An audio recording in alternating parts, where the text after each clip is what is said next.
Greetings, beloved beings of the awakened heart. Today we commence Discourse 8 of 33 Discourses of the I Am Presence. By now, if you followed along for the 8 days, you should realize and recognize the almighty, all-knowing I Am Presence within. Day by day, in every way, I am getting better and better at all things. I am the way in. I am the truth of gnosis, knowledge, and I am the light of source, the I am presence that is God in action here now. So today we begin Discourse 8, October 27, 1932, of the Saint Germain Invocation. Thou mighty all-pervading presence, thou all-pervading I am, we give praise and thanks for the happiness pervading those under this radiation. We give praise and thanks that the simple key to perfect happiness may be given to bless and to anchor these children of God into their own firm dominion. We give praise for the harmony maintained within each student and that they feel the necessity to continue it. We give praise that I am everywhere present, controlling every outer activity and bringing it into perfection. I bring greetings to you always. The discourse, that which everyone seeks is happiness, sometimes called bliss, and yet many who have sought so earnestly have unknowingly continued to pass by the key to this happiness. The simple key to perfect happiness and its inherent sustaining power is self-control and self-correction. This is so easy to accomplish when one has learned he is the I Am presence and intelligence controlling and commanding all things. Surrounding each individual is a thought world created by him or her. Within this thought world is the seed, the divine presence, the I Am, which is the only acting presence there is in the universe, and which directs all energy. This energy can be intensified beyond any limit through the conscious activity of the individual. The divine presence within is likened unto the pit or seed of a peach, the thought world around it unto the pulp of the peach. The pulp represents not only the thought world created by the individual, but also the universal electronic substance, ever present, waiting to be acted upon by the conscious determination of the individual, to be precipitated into his visible use as the form of whatsoever he may desire. The sure pathway to the understanding and use of this conscious power comes through self-control. What do I mean by self-control? First, the recognition of the I Am intelligence as the only acting presence. Second, that knowing this, we know there is no limit to the power of its use. Third, that individuals, having been given free will and choice, do create in the world about them whatsoever their thought, through their intention, is held firmly upon. The time has arrived when all must understand that thought and feeling are the only and mightiest creative power in life or in the universe. Thus the only way to the definite use of the full power of one's thought and feeling, which is God in action, is through self-control, self-correction, by which one may quickly reach the attainment, the understanding whereby he may direct and use this creative thought power without any limit whatsoever. When sufficient self-control is attained, it enables individuals to hold the thought steady upon a given desire, likened unto the flame of an acetylene torch held immovable. Thus thought and feeling held upon a given desire unwaveringly, with the consciousness that it is the I Am presence and intelligence thinking, that it is God in action, then will they understand that they may bring into visibility, precipitate into visibility, whatsoever they desire. It has been proved in 1,000 ways that the effect of a thing cannot bring happiness. Only by the understanding of the cause operating may the individual become master of his world. Each individual, knowing that he is the creator of his own world and what he wishes to have manifest in it, will understand that he has at no time any right to create anything discordant in another's world. Thus is each individual left free to meet the effect of his own creative cause. I rejoice exceedingly to see the success with which each student under this radiation is coming into the mastery and control of the outer self. Here I must say to them, beloved students, Could you but understand and see the magnificent splendor of achievement before you through asserting self-control over the outer activity, you would bend every effort, every moment to attaining control and mastery over all outer expression. Thus will you be enabled to maintain the needed harmony through which the inner mighty power of the I Am Presence is liberated into your conscious and visible use. Let us disabuse the minds of these beloved students of the sense of time, distance, and space. The key which opens the entrance to all higher spheres above you lies in the simplicity and firmness of the self-control. All students should dwell earnestly upon the great truth that where your consciousness is, there you are, for I am everywhere. Long dwelling in consciousness that there was space, great distance, or that there is time, is all but the outer creation of man. Therefore, to step through this gossamer veil that separates your outer consciousness from its full inner power and activity is but a state of thought and feeling. Those who are reaching to the light so earnestly, desiring to live in and be children of the light, are dwelling constantly in these higher spheres. The beauty of these spheres surpasses the fondest imagination of the outer consciousness. When you enter them consciously and at will, you will find all creation there just as tangible as your physical buildings are here. To take your firm stand, I am, the power of my complete self-control, forever sustained, will make it easier for you to gain this mastery. Students must be conscious that when they recognize the I Am Presence acting, it is impossible for it to be interrupted or interfered with in any way. No, there is no time nor space. Then the knowing of the vastness of eternity is within your grasp. To enter a higher sphere than your physical world in full consciousness is but an adjusting or changing of your consciousness. How do we do this? Answer, by knowing we are consciously there. Affirm often, through the power of the electronic circle which I have created, I am no longer touched by any doubts or fears. I joyously grasp the scepter which I am, and step boldly forth into any of these higher spheres that I wish, retaining perfectly clear conscious memory of my activity there. In this way one may quickly find himself enjoying limitless freedom and the perfect happiness of being active in any sphere he chooses. To be aware of what is 1,000 years in advance is as easily and readily attained, in fact more so, as going to your library in search of a book. The great delusion the outer consciousness of mankind has built up, creating time and space in its belief, has been the great stumbling block to humanity's freedom. Those who have reached the great disillusionment that wealth or the outer effect of things cannot bring happiness will understand with great blessing that within their own creative thought, power, and feeling are held perfect happiness, perfect freedom, and perfect dominion. When the student once understands that whatsoever he connects himself with through his attention, he becomes a part of, to the degree of the intensity with which his attention is fixed, he will see the importance of keeping his attention off the seeming destructive angles of human experience, no matter what they are, to discuss the seeming inability, shortcomings, or faults of your friends and associates, but builds that element upon which your discussion rests within your own consciousness, and also adds to the appearance which seems to be in the other individual. Because there are black magicians in the world, certain of God's children who are misdirected and contaminating the pure electronic energy of the I Am Presence, is no reason why we should let our attention rest upon that fact, just because we are aware of it. Our business is to hold the attention free to rest within our own self-control, compelling it by the conscious action to rest on whatsoever we choose.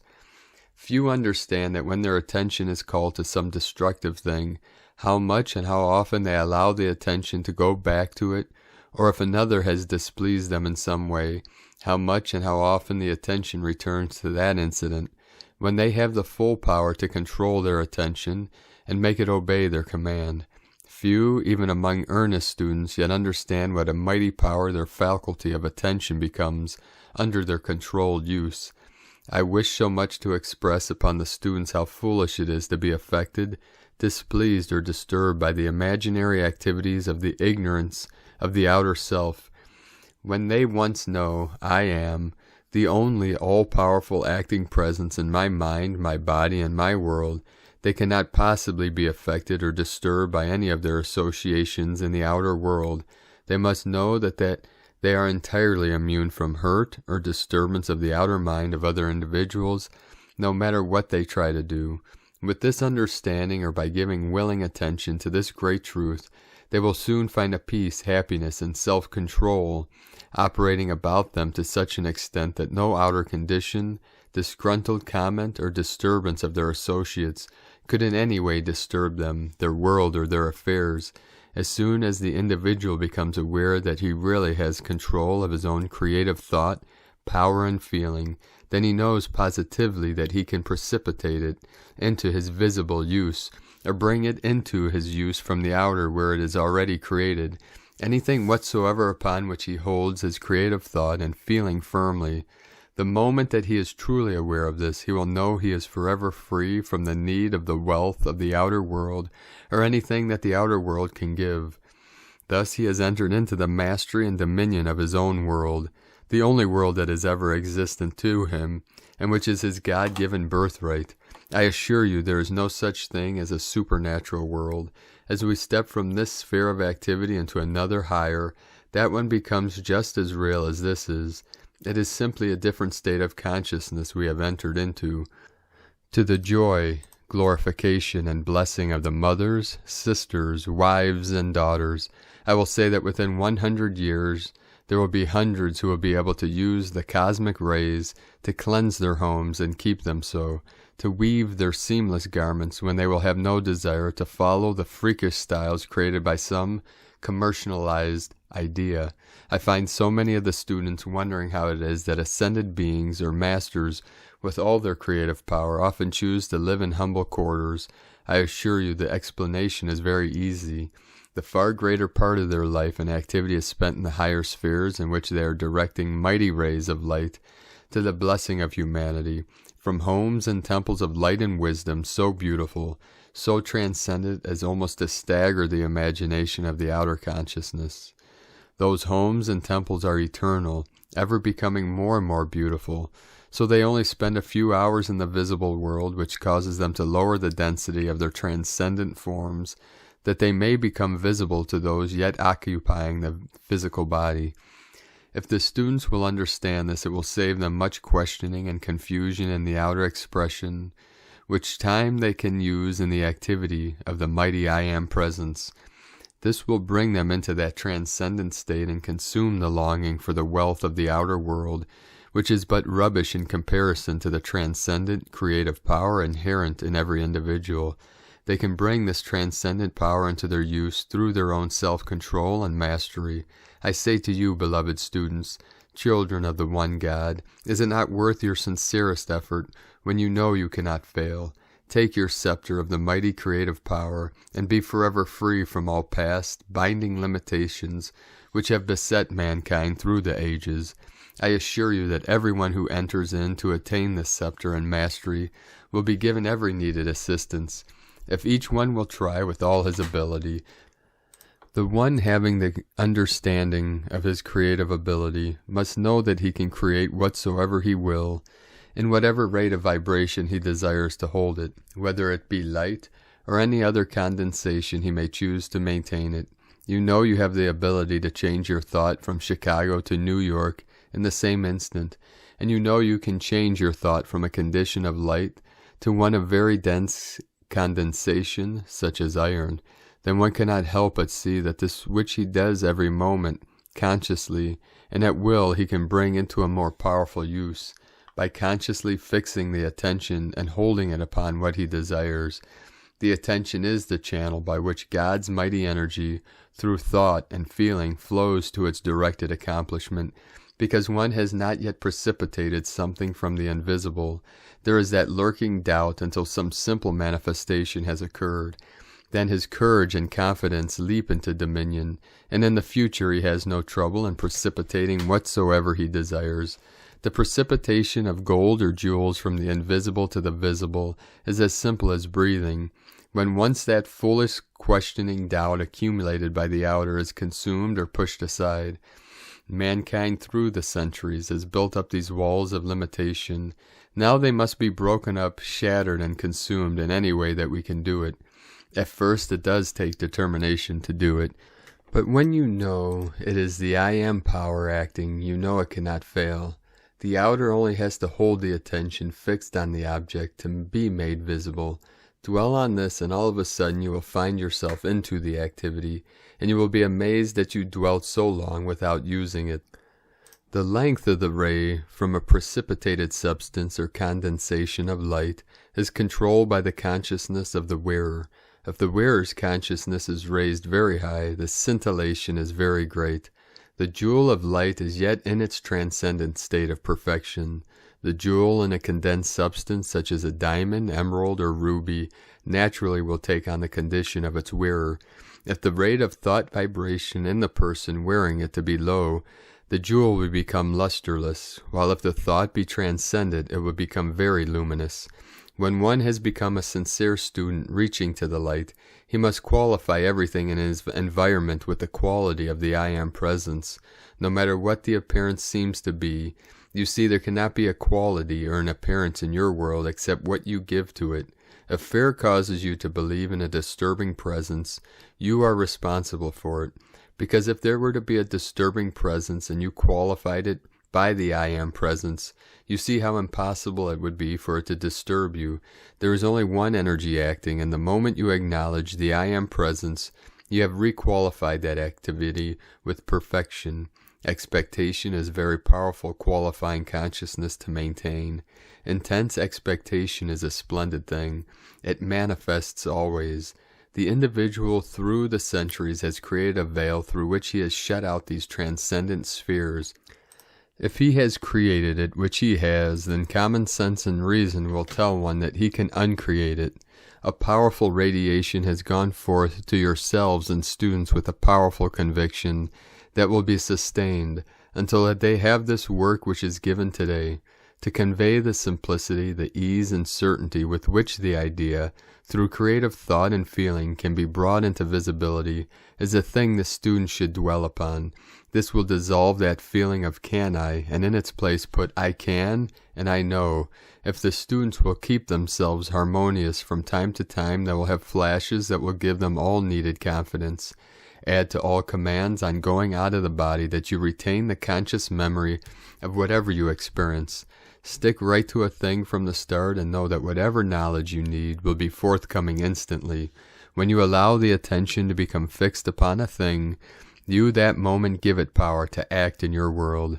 Benediction, thou great happiness, the mighty presence and power which I am, 11, qualified thee to go forth in the hearts of mankind, anchoring there and filling their minds, bodies, and homes, filling them with thy great happiness. Open the door of their consciousness so that the mighty power which I am can come forth in full perfection. O mighty presence, hold the children of light, the individualities of God, hold them close in thy embrace, letting thy quality flow forth in their command, filling them with thy great peace. O mighty presence of justice, enter in and reign in all official places. Let the destructive intent of mankind be revealed, that it may be cast out and be consumed.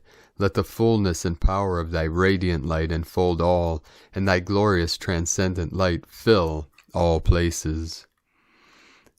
This ends Discourse 8 of 33. Thank you for joining us on this great journey, and let us know in the comments what you have experienced so far with the power of these manifestation using the mantra of the I Am presence, the Almighty, God in action within. And we know after these 33 days your life will transform in powerful and great ways. So we enjoy being on this journey with you and manifesting heaven on earth, because this is a collective experience, we together as conscious co-creators, utilizing the power and the majesty of our I Am presence. It is up to us to manifest the new earth, heaven on earth. So thank you all very much for your support and for joining us on this great mission together of the ascension of Gaia and the human consciousness into this quantum leap into Homo Luminous, infinite beings of eternal light and eternal life. The eagle and the condor love you all. Namaste.